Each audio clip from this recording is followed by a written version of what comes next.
Good afternoon, everyone. Osio Nagadawu, and welcome to our fourth episode in our Resilience Recipes Native Foodpreneurs Cooking Demonstration Series. Galiele ga Jijadoa, Dr. Courtney Lewis Dagwadoa, Jijalagi. I'm Dr. Courtney Lewis. I'm a citizen of the Cherokee Nation.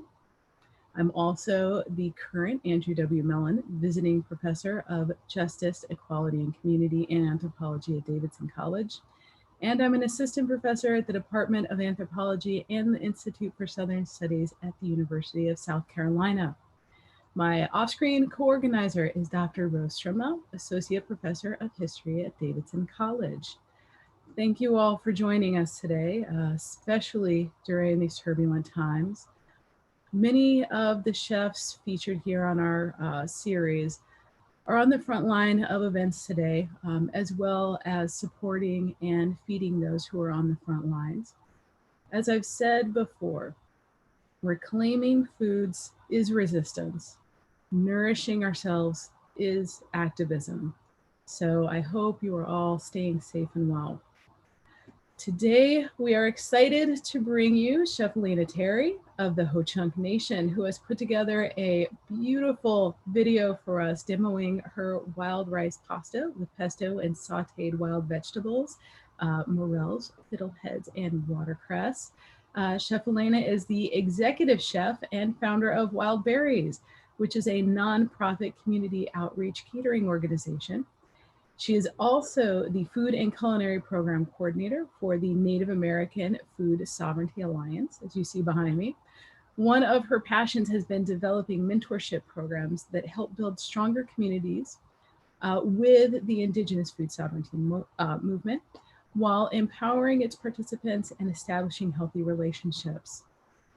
As a seed-to-table chef, Chef Elena advocates regularly for Indigenous and organic growers and producers.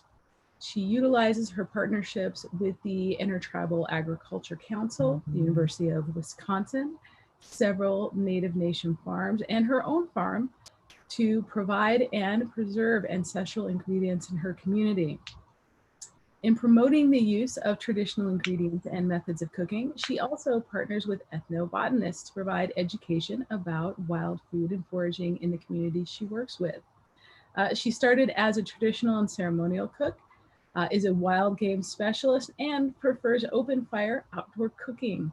However, she is also a trained chef and loves to challenge herself in executing multi-course plated meals. So welcome, Chef, and thank you for being with us here today, especially with everything going on right now. Yeah, thank you for having me. Oh, our pleasure. Can you tell us a bit about the dish that you'll be featuring in the video today? So can you tell us about what makes it a specifically Indigenous dish or specifically Ho-Chunk? Sure. So I was looking in the past month, which is like an amazing time to be foraging here in Wisconsin, for ingredients that I could add to this dish, and just to show how plentiful the land is when we really look at it. And we really talk about sourcing responsibly and making sure that we honor these plants. And so when I was thinking of the dish, I was thinking of how could I make a dish that honored the ingredients that we were utilizing, but it also was relatable. So we made the pasta, but then we added all the wild ingredients into it too. So it was really exciting, and it was wonderful to be able to enjoy the weather and the plants, and just even to watch the transition from, say, beginning of May till now. So yeah, it is really the perfect season for this right now. Mm-hmm. For our audience, before we start the video, so I will show the video. After the video, we will be having a live Q&A period. So we will be taking your questions through the YouTube chat window during the whole video. So please feel free to post your questions as they come up during the video, and then we will compile them and get in touch with the chef afterwards for the live Q&A. If you're comfortable, let us know who you are, where you're coming from. We'd love to know who's participating. I am really looking forward to this video. So let's get started. I will shortly launch our chef this week, showcasing her recipe for wild rice pasta with pesto and sauteed wild vegetables. All right, I'll launch the video and then we'll reconvene right afterwards.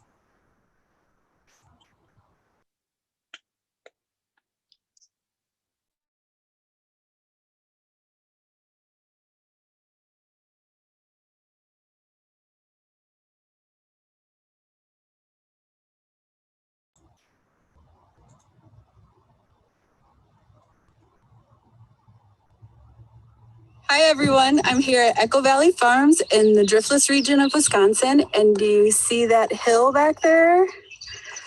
That's where we're going to go up and look for mushrooms.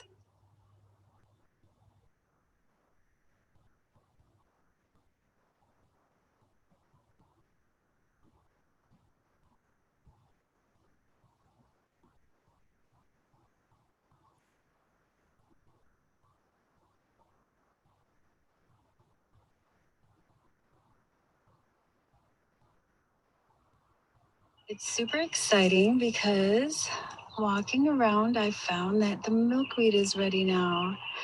So we'll pick some of this and bring it in too. Hello everyone, my name is Elena Terry. Ho-chunk Rajda Hahe Maniwenga Hingaire.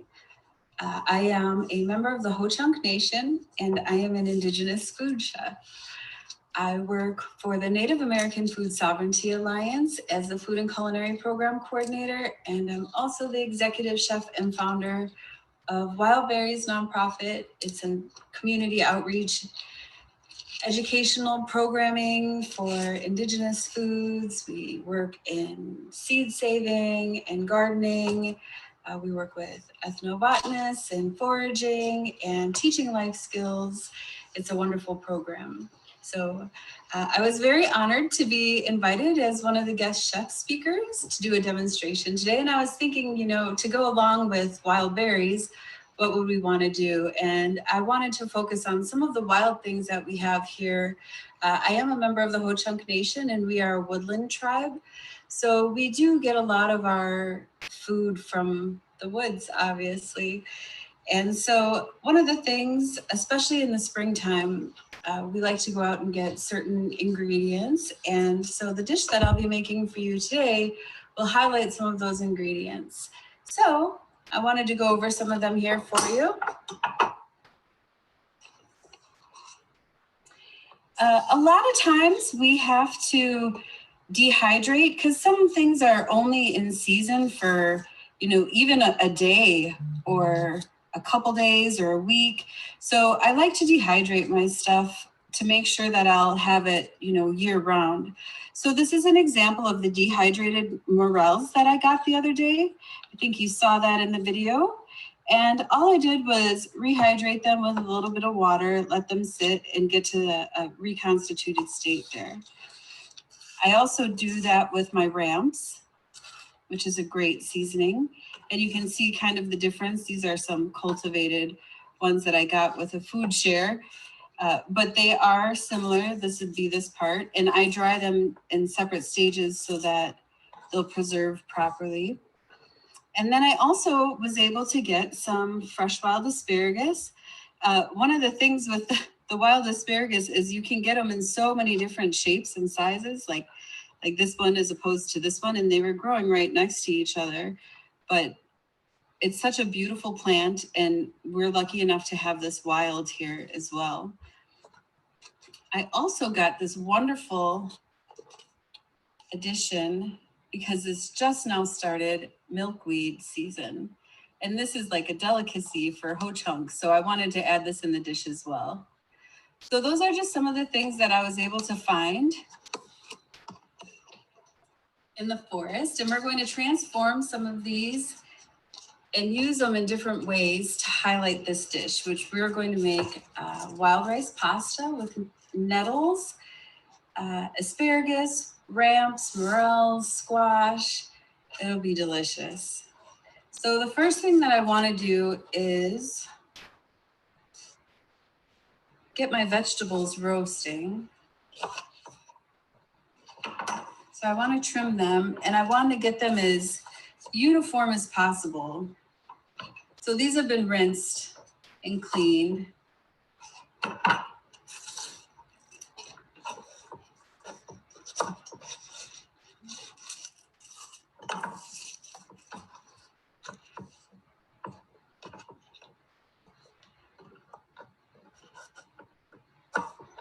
And I just want to lightly toss these in some sunflower oil with salt and pepper, and I'm going to get them in the oven to be roasting. So I'm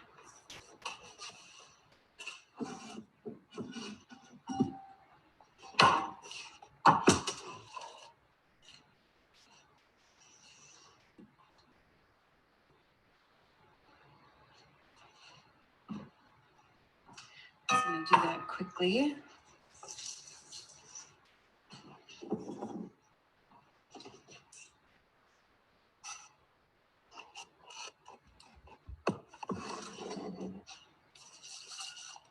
Here we go.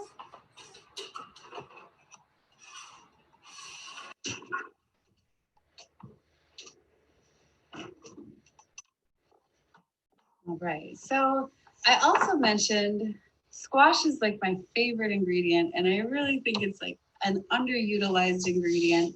It can be savory or sweet, it can be pureed or solid. So one of the things I want to do is use a little bit of this squash. So this is just a butternut squash that I've cut into slices. And I have a cookie cutter with a little bit of a scalloped edge, and I'm just going to go ahead and punch out the inside of that. You can see just like that. And I'm also going to toss this in some sunflower oil and salt it and pepper it and put it in the oven with the roasted vegetables. And we'll use this for a garnish.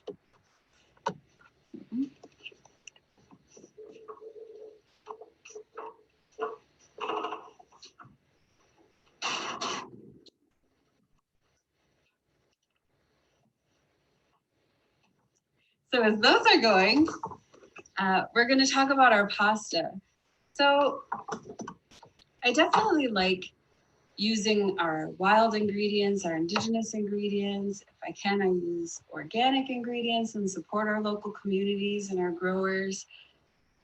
Sometimes I think that when the wild flavors that come with these ingredients aren't always something that people are familiar with. And sometimes it can be intimidating. I know that, especially for something like mushrooms, or if you're out in the woods and you think that something is the right kind of plant, but you're not 100% sure, it could be a little bit intimidating to be going out foraging and getting food.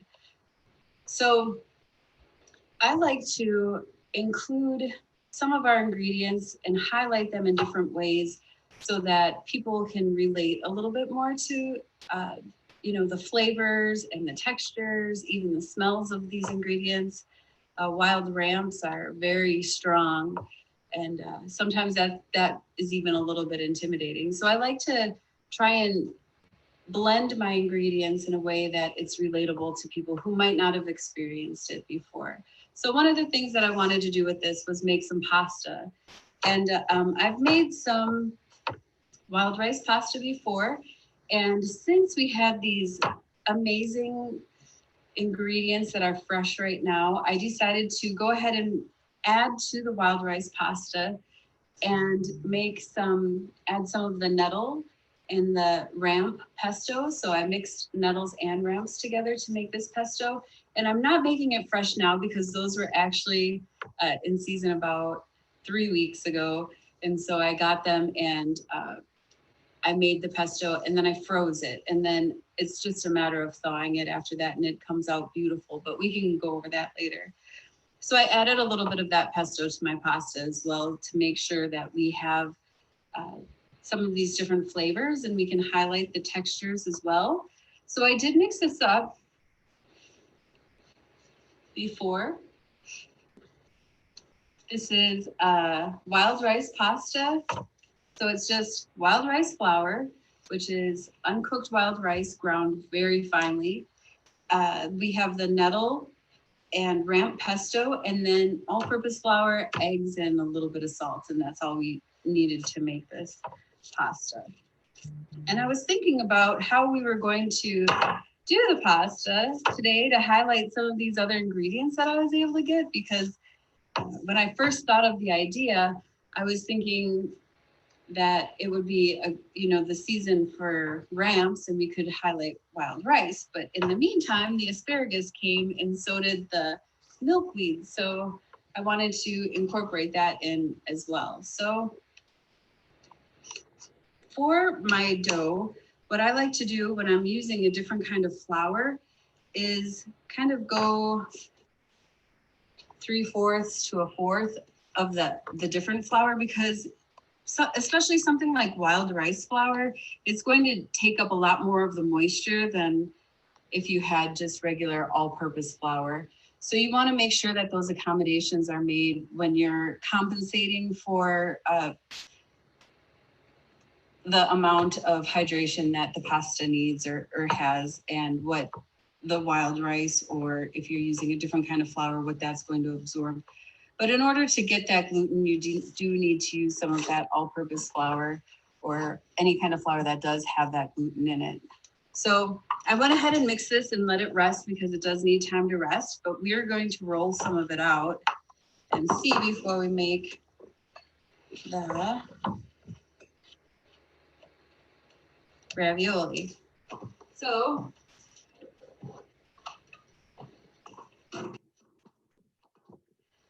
I just have my trusty old KitchenAid here, and I have this pasta attachment.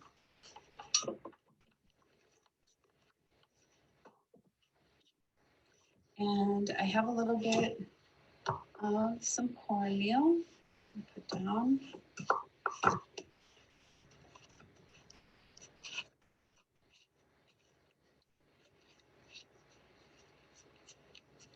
Flatten it out a little bit. It's beautiful. I love the color. And I'm going to turn this on and go ahead and roll it out a little bit.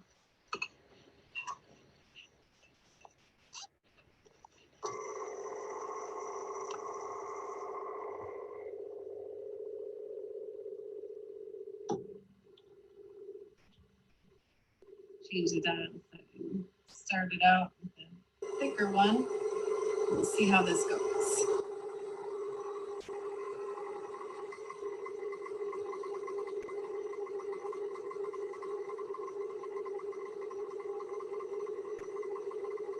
So can you see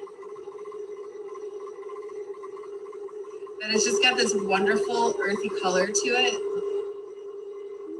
There's so many people nowadays that have allergies to gluten or sensitivities, or they just want to eat differently. And so there's a lot of new, well, I shouldn't say new, but there's a lot of different flours that are out there now. And you can definitely substitute a lot of them if you have those needs.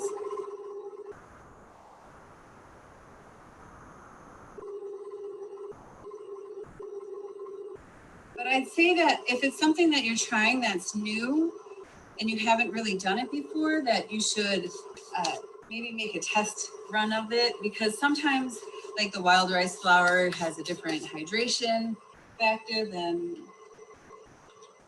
say the all-purpose flour, or if you're adding different ingredients, sometimes it is a lot of trial and error and finding out how things are going to work the best for you with what you want to accomplish. So if you're making pasta or bread, you can always include some of the other kinds of flour. We like to add corn to our bread a lot because it just tastes so amazing.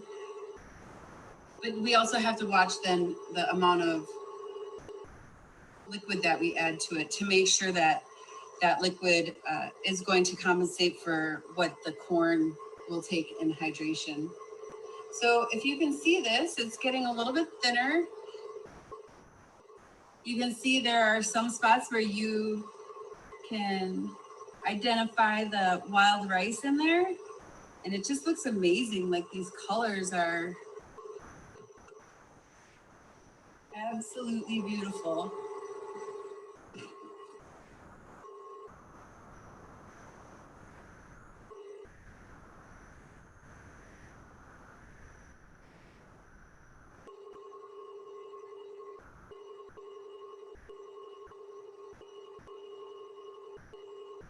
And so this will be good enough here.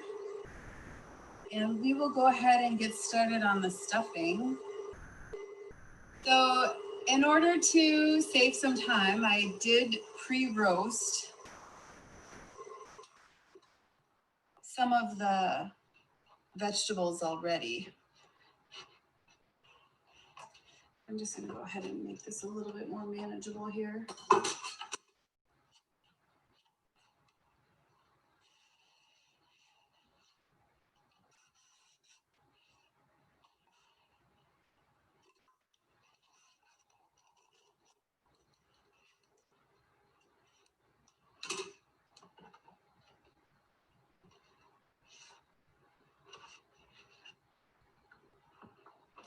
And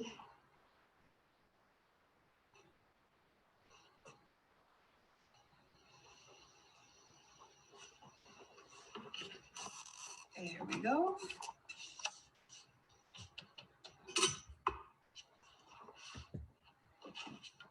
Just gonna take a second and move this out of the way and grab the food processor because we're going to make the filling now with the roasted vegetables.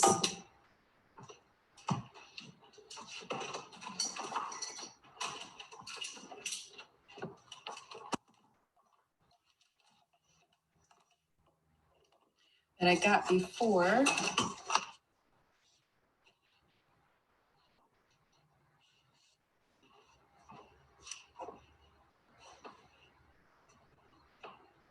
Move this out of the way for a second.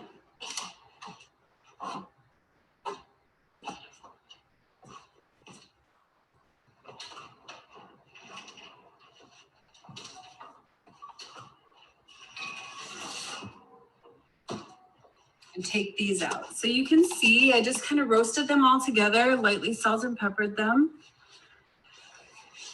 And I'm going to go ahead and put those in the food processor.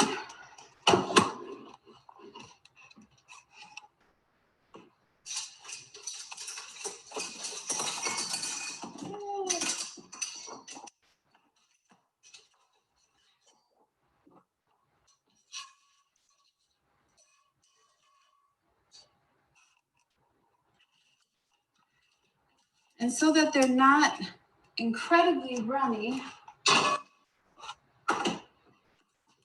and to add a little bit more of that deep flavor, I'm going to add some hazelnut flour.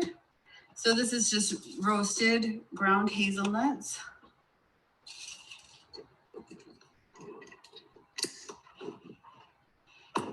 Before I blend, and just a tiny little bit of salt. I'm going to blend this up really quick. You can see.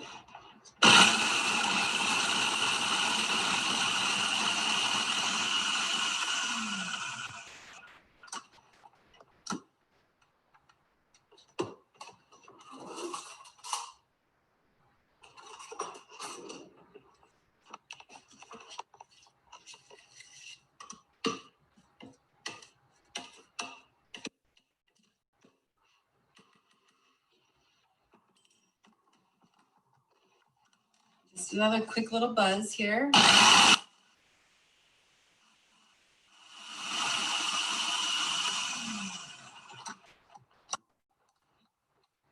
There we go. Now it has a nice stiff consistency, you can see, so that it will not be too runny for the ravioli. Take that out.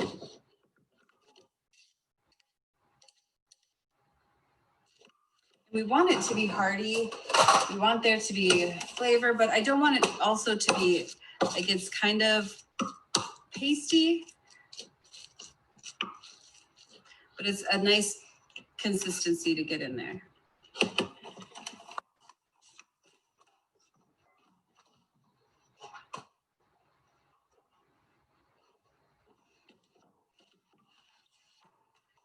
So we have our ravioli rolled out.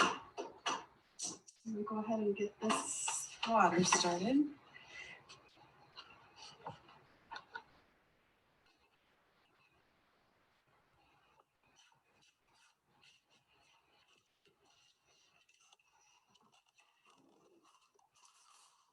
And we'll put a little bit down.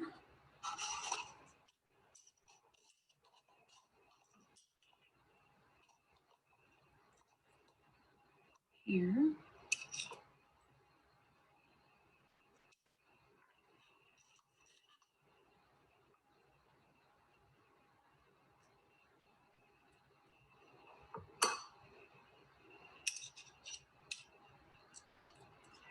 you go. That's a nice amount.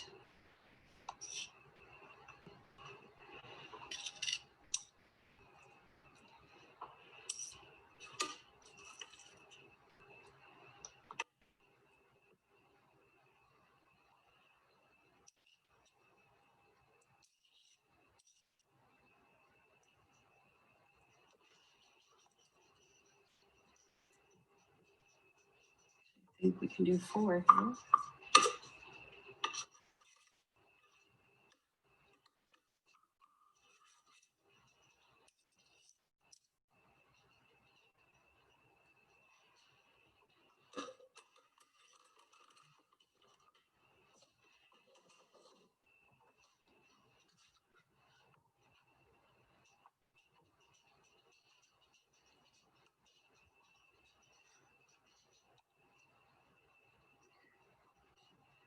I'm going to put that on top, seal it down.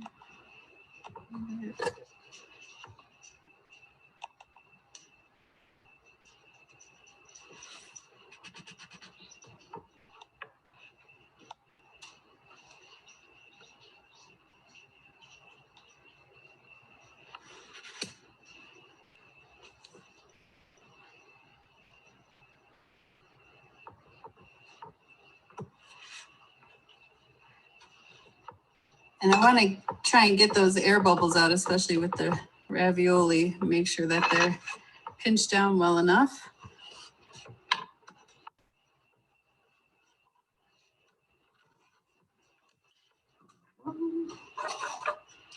And I'm just going to go ahead and seal these up, make sure that the sides are together enough. And this won't take very long to cook. So in the meantime, what I'm going to do after I drop these in is we are going to get our topping ready and sauteed. So I am going to move you from here to the stovetop so you can see what we're going to be doing for the rest of the vegetables. So I'm just adding a little bit of oil to this hot pan. I'm going to add the morel.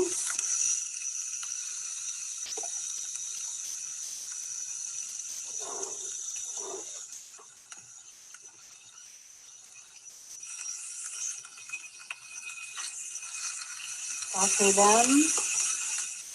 And then I've blanched this milkweed. And I'm just going to add that and saute it quickly with the mushrooms to get them cooked. This really needs to be cooked through. So it's good to blanch stuff like that that might need more than one cook to process it. So I'll just saute these real quick and then we'll get ready to plate. All right, so we boiled our ravioli. We sauteed our vegetables. We took our roasted squash out of the oven and we tossed the ravioli with some of this amazing pesto. I'm just going to show it to you so you can see. What I did was I blanched the ramps and the nettles, and then We emulsified it with some sunflower oil, pine nuts, and then froze it. So we freeze this in smaller containers, and then we're able to use it throughout the year whenever we need it. So I'm going to work on plating this right now so you can see the finished product. And one of the things I definitely want to emphasize is that if you do go out and forage, that you do it responsibly in order to maintain these plants and this wonderful way of being able to get ingredients. We need to make sure that we leave enough plants behind that they can continue on. So when you do go out foraging, make sure you do it responsibly.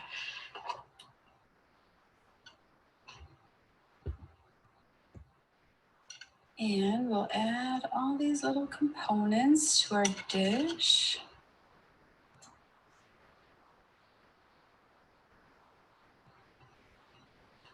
These morels are a real treat. And if you saw on the video, we had to make a straight hike up that hill to be able to get these. And it's amazing because there's a fruit orchard on top of that hill, and for some reason they really enjoy being there. So it's a great place to be able to go and find them for a decent amount of time. They have a probably 2.5 week life there where you can go at different levels of that hill and find them. So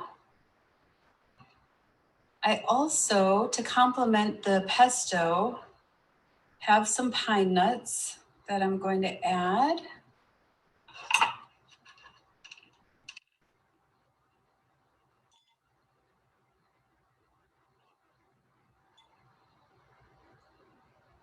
And it'll give it just the slightest bit of different texture.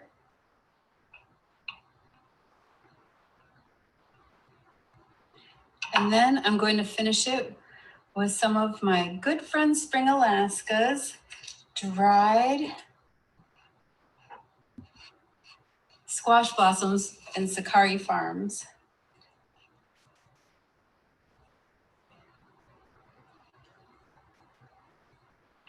And the end result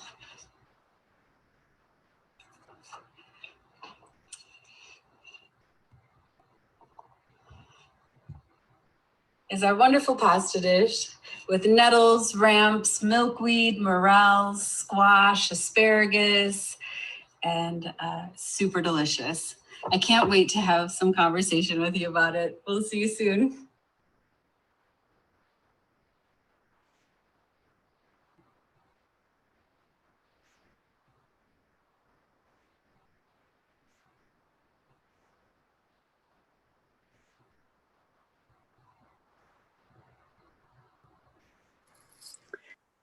Welcome back, everyone. I promise you that that video was awesome, and I think I delivered on that promise. So thank you so much for putting together that video. It was really amazing to be able to see where you were actually gathering. And I think this brings together a lot of what you talk about with seed to table, right? So really having a holistic, a lot of times we hear about farm to table, but you specialize in something that's even more holistic than that, right? One of the things that I wanted to point out in your video, especially to our viewers, is your emphasis on responsible foraging, right? So a lot of times people think about foraging, they're thinking about themselves. They're concerned about whether I'm going to poison myself, which is a good thought to have also. Yeah.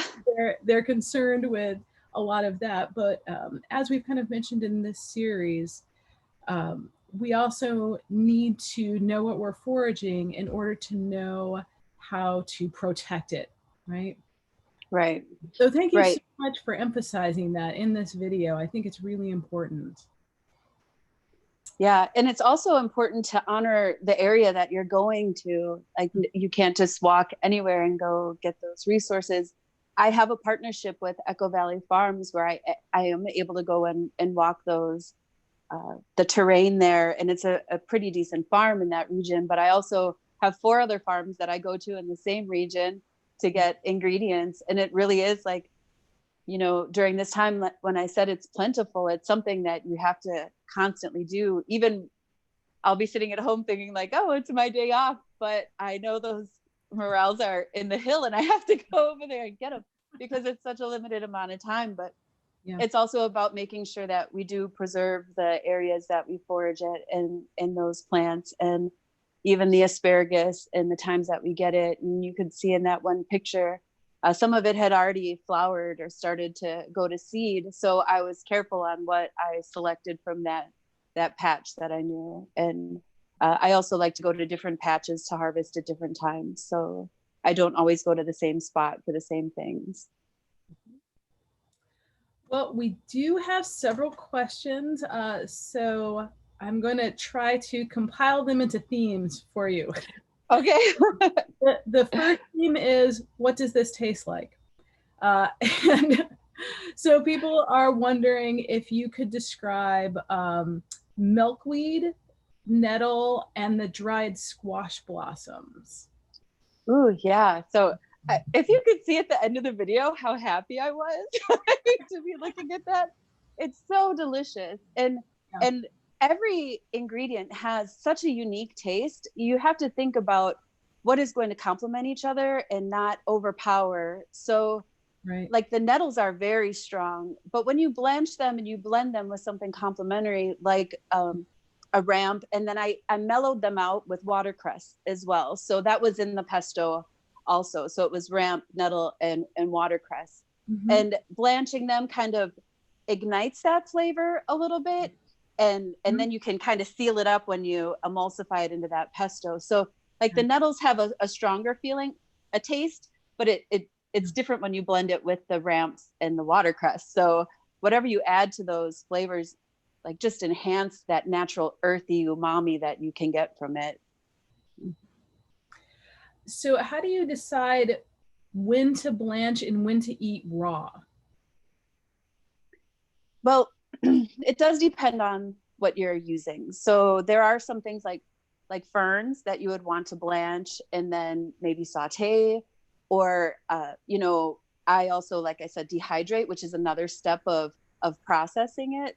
So like the milkweed is very milky. When you pick it, it'll stick to your fingers, and you want to draw some of that out. And there are certain times when you can eat the milkweed. So the little bloom that I showed you is where you can eat that part. Some people eat the leaves at different stages. So it just depends, but it definitely is like an earthy, very unique flavor. So all I could say is maybe try it and you'll see. Yeah. And we have a question on the milkweed. Is it only edible at a particular time of year? Yes. So the whole plant is able to be utilized like for cordage, but like I said, the flower at the green stage is where we like to use it as ho chunks. I've been to other tribes where they use different parts of it, like the immature leaves, for example, will be cut and used for soup in different areas. So I think it just depends, but it is very important that you harvest that at the right time because it does change and become inedible. So once the color comes in and it'll turn purple and start to bloom, then you don't want to eat that part anymore. So it is important to seize it and harvest it at the appropriate time also. Another good reason to know what you're harvesting. Yes, definitely. Let's see. Squash. Why is squash your favorite? Oh, why isn't it? Or why isn't it everybody's favorite? Like I said, I think it's really underutilized and it's very absorbent for what you want it to do. So I love making squash into desserts, especially to highlight that it has this wonderful sweetness to it, but then it is also delicious, savory. You can make flour out of it. You can, use it as a thickener for soups. And it is something that you can just cook on its own and have it appreciated either with some maple syrup, or you could add, you know, some onion and wild garlic and completely transform it. So I absolutely love squash, and I stick it in everything. Well, and I think that what you're talking about speaks to part of the reclaiming of indigenous foods, which is pulling away from this kind of homogenous view of what squash is. Like, we associate pumpkin with pumpkin pie, right? And that's kind of its place, and it's in the fall. But when we're reclaiming indigenous foods, we're really reclaiming this entire spectrum of how something like the squash can be used, right? It's not just there to put in a casserole, but what about, you know, not just squash blossoms, but making flour out of squash as well, right? Right, right. And it's also about, like I said, preserving it, which is huge, and utilizing the time that you have when it's fresh to last you the entire year. So it's also Right. making adaptations in what you plan on cooking based on what stage that's at too. So I mean, I think that it can transform, you know, through the winter, and there are some squash that will hold through the winter. So you can have some that are hardier and fresh, where some may be dried or frozen. So I think it's something with not just squash, but with any of our indigenous ingredients, that, you know, you think about the way that it was preserved and how long you were able to preserve it, and the different reasons that you would preserve it differently with the intent of how you would use it. So it's very thoughtful when you're cooking with these ingredients as well. We have a question from our co-organizer, Dr. Rose Trimlow. She says, our previous chefs in this series have been from the Southeast, the Northeast, and California. So we're very excited to be showcasing the range of indigenous cuisine and North American cuisine. What in your opinion, the either staple foods or staple flavors of Ho-Chunk food or the Great Lakes indigenous cuisines more broadly? Well, that's a huge question because, like I said, it is transformative, and we in our Great Lakes region also have different things that we specialize in. You know, we have such a variety of indigenous peoples in our region that it's kind of hard to answer that question. Where we have the Oneidas that you know, beautiful corn that they've been caring for, or we have the Anishinaabe that are ricers, and you know, then you have hunters and fishers and foragers. But I will definitely say that this region is very plentiful, and from, you know, proteins that come from the water, or, you know, from the earth, and what the hunters are able to provide. And then if you can see, like, even just in the past 6 weeks, what I was able to harvest from the woods, it's amazing. And I love being able to learn more about it and just to be exposed to it. And one of the things that I get to do with my job is to travel to other tribes and to help cook and learn about those ingredients. So it's wonderful that I get to be exposed to everything from the Southwest to the Great Lakes to the East Coast and Pacific Northwest.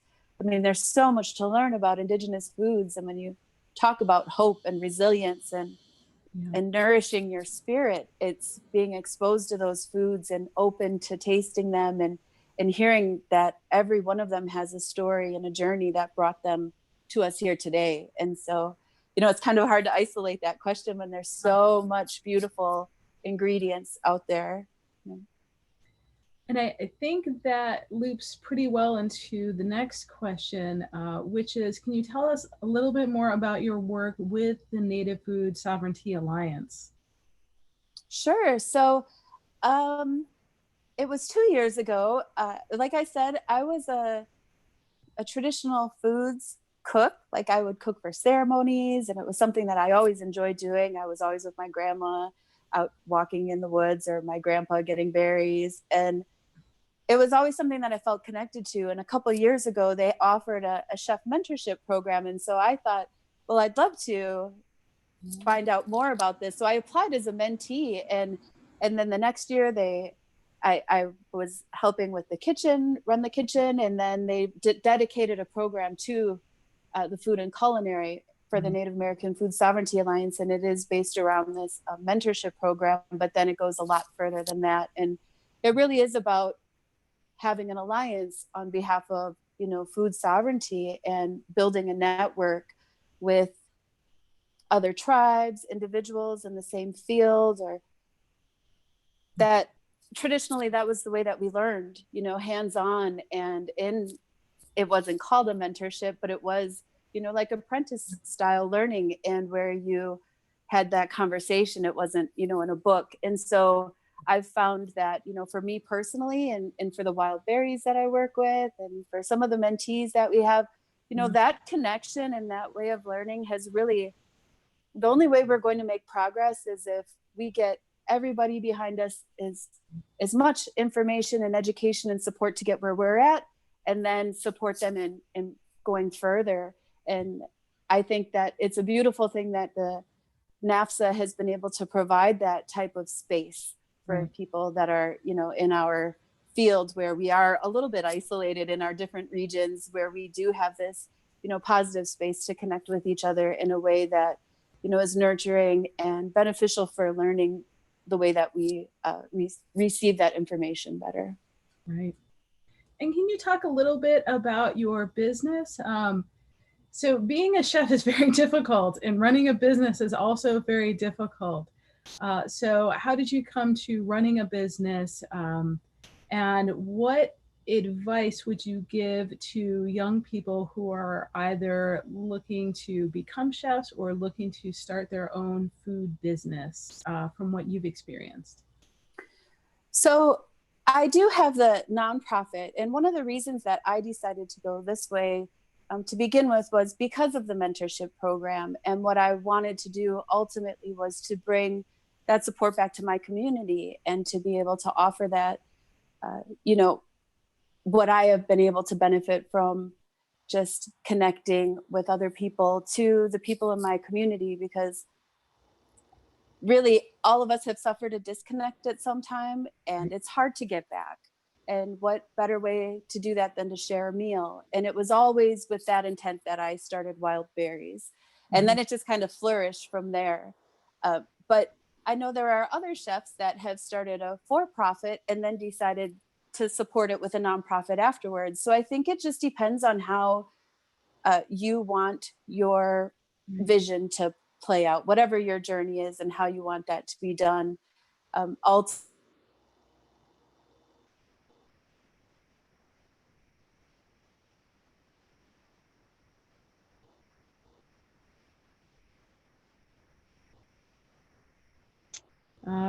Looks like Chef Elena has gotten frozen, unfortunately. We will try to reconnect with her in just a minute.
All right, we are almost back in together.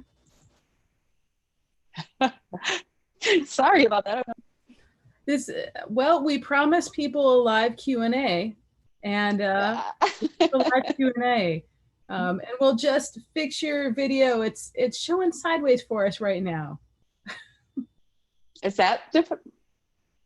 Yeah, that'll work. That's gonna work for us. You're sideways too for me, so I don't know what happened, but no, you look good. It looks good. Well, welcome back. nobody ever accused me of being tech savvy.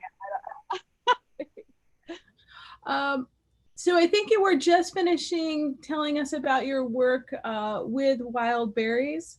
And then we just had a couple questions after that. Sure. So yeah, it was all about reconnecting to the community through food, and like I said, to share buddies. So and from there we became seed savers because we were helping.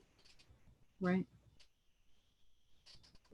When we would get these ingredients, we would save this, and then it evolved to gardens, and we have a farm now. So it's been wonderful to be able to see the community come together and appreciate our food and the food sovereignty initiative that we kind of started from the community members' interest. So it's wonderful. Oh God. It sounds amazing.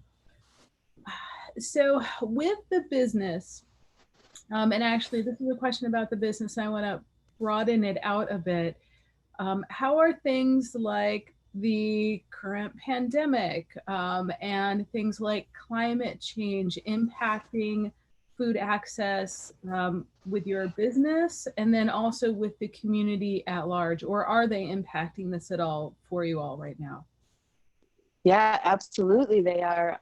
That's one of the things that isn't quite spoken about very much is the environmental factors that affect restaurateurs.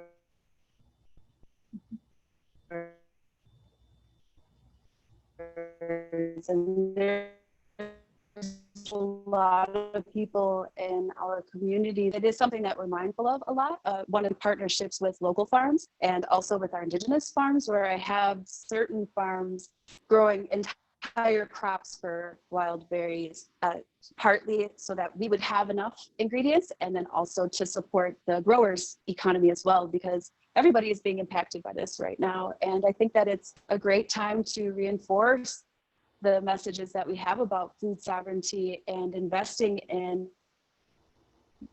learning to grow and being stewards of the land, and our responsibility in times like this as Indigenous peoples and maintaining our food sources. So I think that it's a great time to make sure that education gets out there. And it is more than just, I know that we are in need of immediate assistance in a lot of our communities with fresh produce, but it's another thing to be able to teach your community how to grow that food, and to know that if we're in this situation again, that it won't be a dire response, but we'll be proactive in making sure that our food systems are maintained.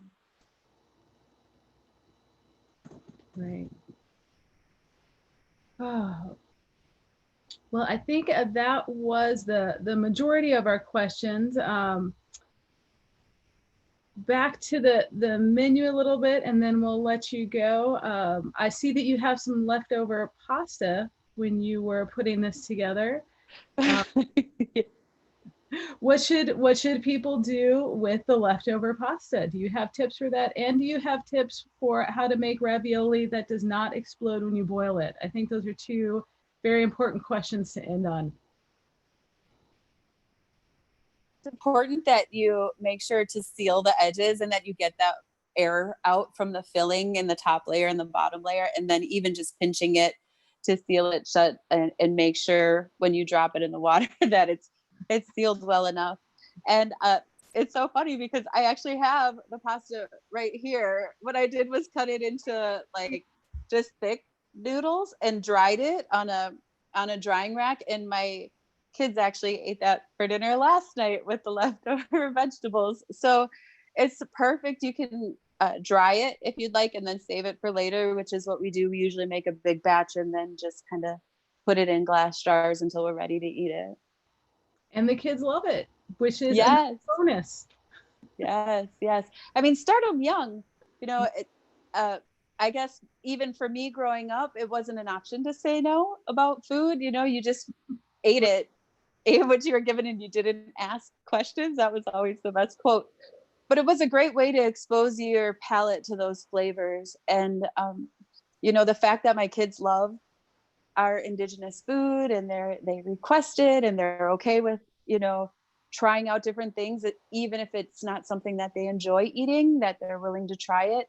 I think that's a great way to approach it from anybody, not just children, that, you know, it's always worth a try, because you never know. And these foods are so amazing and so flavorful. Fresh obviously is the best, but even preserving them and then rehydrating them later, like the morels, they reconstitute perfectly. You can't really tell a difference when you treat them properly. So definitely make sure that you do your research on when you forage, or even with any other ingredients. If it's corn, that the way you process it will affect the way the flavor ends up in the end, you know. And down the road, if you say the pesto has to be frozen, you know, it tastes a lot better that way. Or, you know, the morels, you want them dried. So make sure that you do different things like that when you gather the ingredients, because you want to make sure that the time that you put into going out and getting them, and, you know, taking them from the land, that you are going to use them and not be wasteful. So also, when I say responsible foraging, it's take what you need. You know, it's not, and if you are going to preserve it, make sure that you do that before it turns, so that you're honoring those plants in the way that they need to be. And in return, they'll treat you, they'll give you the nourishment that you need. Well, I can't think of a better note to end on. So we will wrap up with that. We are out of time. In summation, taste everything. Taste it all. Taste new foods all the time, especially native and indigenous foods. But thank you so much. A beautiful video, just a gorgeous dish with the bright green pasta and all of the squash. I feel like I can smell it even though I can't. So you may have to just overnight FedEx me some of that, and then I can do some serious scientific research. I got you. The flavors. But thank you again so much for being with us and for sharing your time and your video with us today. Yes, thank you for having me again. All right, thank you. Yay.